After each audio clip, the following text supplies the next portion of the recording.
بسم اللہ الرحمن الرحیم۔ السلام علیکم ورحمۃ اللہ وبرکاتہ۔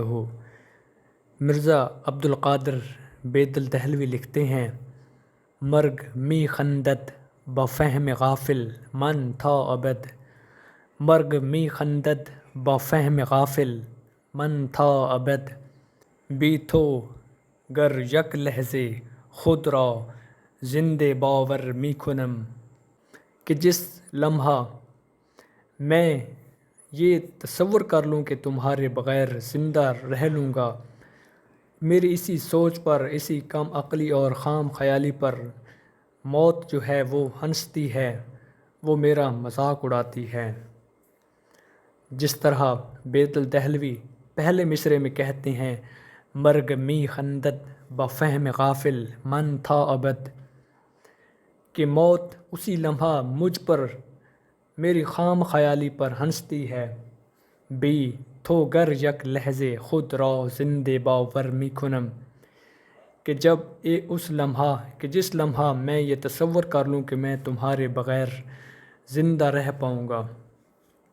گویا مرزا بیدل محبوب سے مخاطب ہیں اور محبوب کی بارگاہ میں اپنے عشق کے حوالے سے اپنی والہانہ وابستگی اور سرشاری کے حوالے سے اظہار کرتے ہیں کہ جس لمحہ میں تمہارے بغیر زندہ رہنے کا تصور کر لوں، اسی لمحہ جو موت ہے وہ میری اس کم عقلی پر، خام خیالی پر ہنستی ہے، گویا ایسا ممکن نہ ہو پائے گا۔ اسی حوالے سے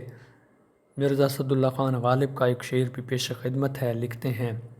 ہنوز ایک پرتو نقش خیال یار باقی ہے،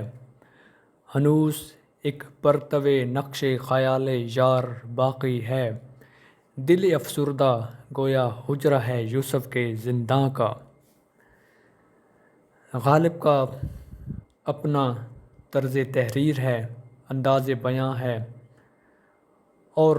کلام کی ہمہ گیریت اور آفاقی اہمیت ہر دور میں مسلمہ رہی ہے۔ مرزا غالب بھی مرزا بیدل سے کم تر نہیں ہیں، اس کے باوجود کہ مرزا بیدل وہ شاعر ہیں کہ جن کے فٹ پرنٹس پر، نقش قدم پر مرزا اسد اللہ خان غالب نے اپنی سخن سازی، اپنی شاعری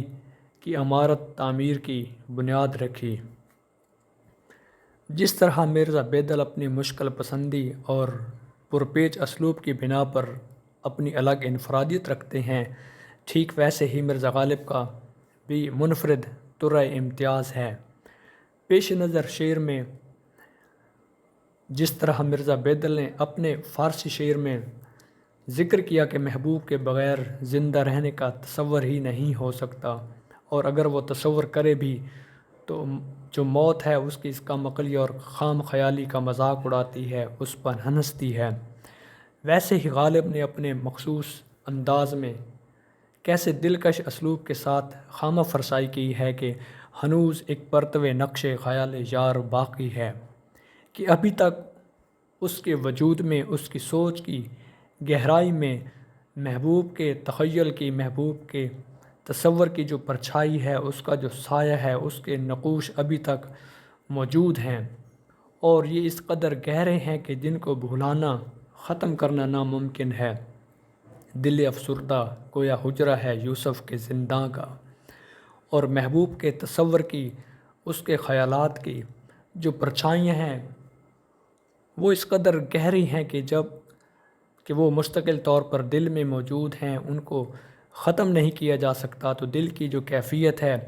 اس کا وہ موازنہ کرتے ہیں، جس طرح انہوں نے تلمیح کے طور پر یوسف علیہ السلام کے زنداں کا تذکرہ کیا۔ غالب کے اس شعر کے دوسرے مصرعے کا مفہوم نہایت معنی خیز اور قابل غور ہے۔ جس طرح وہ لکھتے ہیں، دل افسردہ گویا حجرہ ہے یوسف کے زنداں کا، کہ محبوب کی فرقت نے ایسے نقوش دل پر چھوڑے ہیں کہ دل کی جو افسردگی ہے وہ مسلسل اس دل کو مغموم رکھے ہوئے ہے، اور اس اداسی کا وہ موازنہ کر رہے ہیں یوسف علیہ السلام کے زنداں کے ساتھ، کہ یوسف علیہ السلام جس قید خانے میں موجود تھے وہاں بھی افسردگی کا عالم ہے، اور اس کی توجیہ یہ ہے کہ یوسف علیہ السلام بغیر کسی جرم کے یہاں موجود تھے